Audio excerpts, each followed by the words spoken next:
Ephesians chapter 2 verse 8 to 9. For by grace you have been saved through faith, and this is not your own doing. It is the gift of God, not a result of works, so that no one may boast. Magandang araw, ang tatalakayin pa natin ngayong araw sa ating daily devotion ay ang saving faith. Ang una pong katuruan na natutuhan ko ngayong araw kay Pastor Russell Ocampo ay notisya. Ang ibig sabihin po natin is understanding the gospel. Yung notisya po ay yung intellectual understanding po natin sa gospel o sa ebanghelyo. Sa Ephesians chapter 2 verse 8 po, malinaw na sinabi ni Paul na by grace you have been saved through faith. Para magkaroon po ng saving faith, dapat muna nating maintindihan kung ano ba yung ibig sabihin ng grace at ng faith. Hindi pwedeng basta-basta lang natin narinig yung salita ng ating Panginoong Diyos tapos wala tayong comprehension. For example, kung hindi po natin alam na makasalanan tayo, hindi natin inaamin sa ating, o hindi tayo aminado sa ating mga sarili na tayo po ay nagkasala sa ating Panginoong Diyos, at na ang ating Panginoong Kristo lang po yung nag-iisang daan ng salvation o ng kaligtasan, hindi rin natin maintindihan kung bakit kailangan ng grace. Dito po pumapasok yung notisya, yung pag-alam po, yung pag-unawa na ang kaligtasan po o ang salvation ay regalo o gift ng ating Panginoong Diyos. Hindi po ito galing sa ating gawa. So you cannot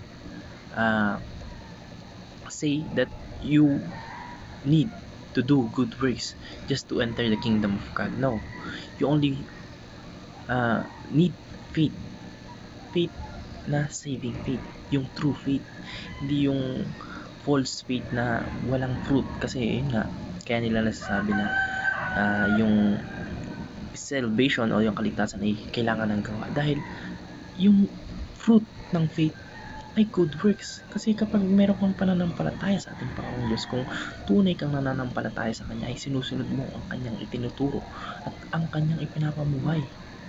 So yes, you one of the fruit of faith is good works, pero hindi yun ang pinaka-need mo para maligtas. Kailangan natin itong maunawaan sa ating mga sarili para po tayong binibigyan ng map ng ating Panginoon Diyos. Kung hindi po natin alam kung ano yung itsura ng mapa at kung saan tayo dadalhin, hindi rin po natin malalaman kung paano natin gagamitin ito, kung paano po i-apply sa ating sarili ito, o kung paano natin malalaman yung daan sa kaligtasan. Ganun din po yung gospel. Dapat malinaw po na sa atin kung sino ang ating Panginoong Kristo at kung ano yung Kanyang ginawa para sa atin. At ang natutuhan ko naman po sa pangalawang katuruan ni Pastor Russell Ocampo ay assensus, which means agreeing with the gospel. Kapag naintindihan po natin yung gospel, yung susunod po ay yung assensus, yung pagsang-ayon po. Hindi sapat yung alam lang natin yung facts o yung mga knowledge about sa Bible o about sa gospel, kundi kailangan din natin natanggapin na totoo yun o na totoo ito. Sa Ephesians chapter 2 verses 8 to 9, malinaw na sinabi na this is not your own doing, it is the gift of God. So kailangan natin sumang-ayon na yung kaligtasan ay hindi nakabase sa ating mga sariling mga mabubuting gawa, na kagaya ng in-explain ko kanina. Hindi sa biyaya, kundi sa biyaya rather. Hindi natin kailangan ng gawa para maano yung salvation. Hindi pala nakabase rather yung sarili nating gawa para ma-attain yung salvation, kundi na attain po natin yung salvation, yung gift of God, dahil sa biyaya ng ating Panginoong Diyos. Marami po kasing tao na nakakaintindi o naiintindihan naman yung gospel, pero hindi sila fully convinced. Kasi iniisip nila kailangan dagdagan pa natin ng good works para maligtas tayo, para ma-attain natin yung salvation, which is wrong. That heresy rather.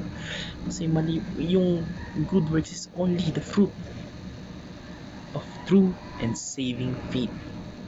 Kaya sinabi ni Apostle James na faith without works is dead, o yung parang patay.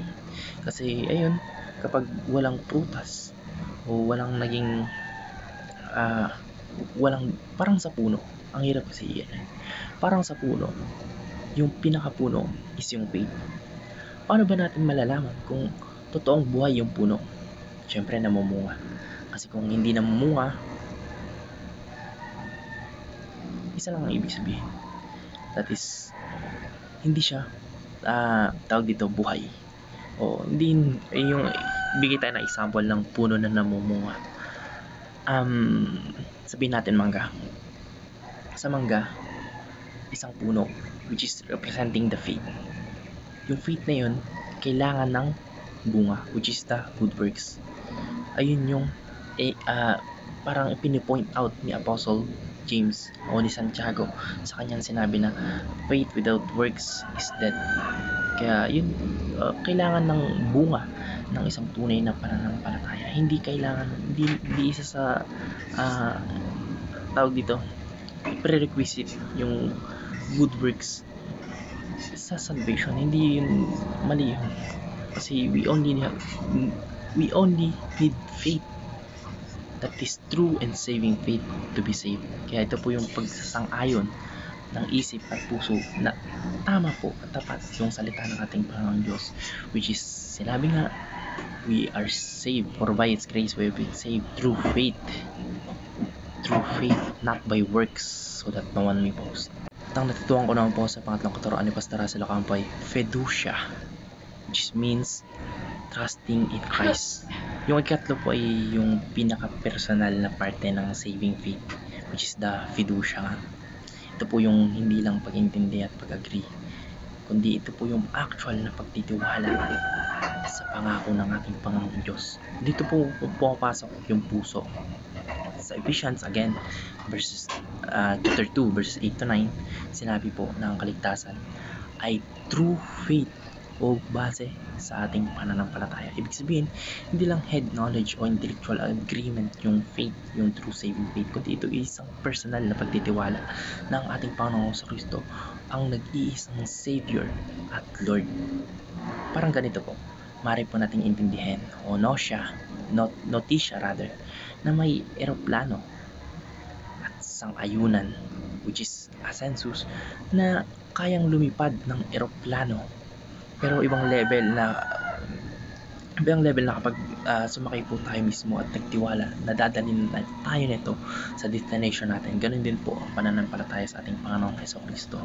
Hindi lang natin alam na sinasang-ayunan natin siya, na hindi lang natin alam at hindi lang dapat natin sinasang-ayunan yung truth na siya ay tagapagligtas, kundi dapat buong puso po tayo nagtitiwala sa Kanya na siya lamang ang daan ng kaligtasan. He is the only way, the truth, and the life. No one comes to the Father except through Him.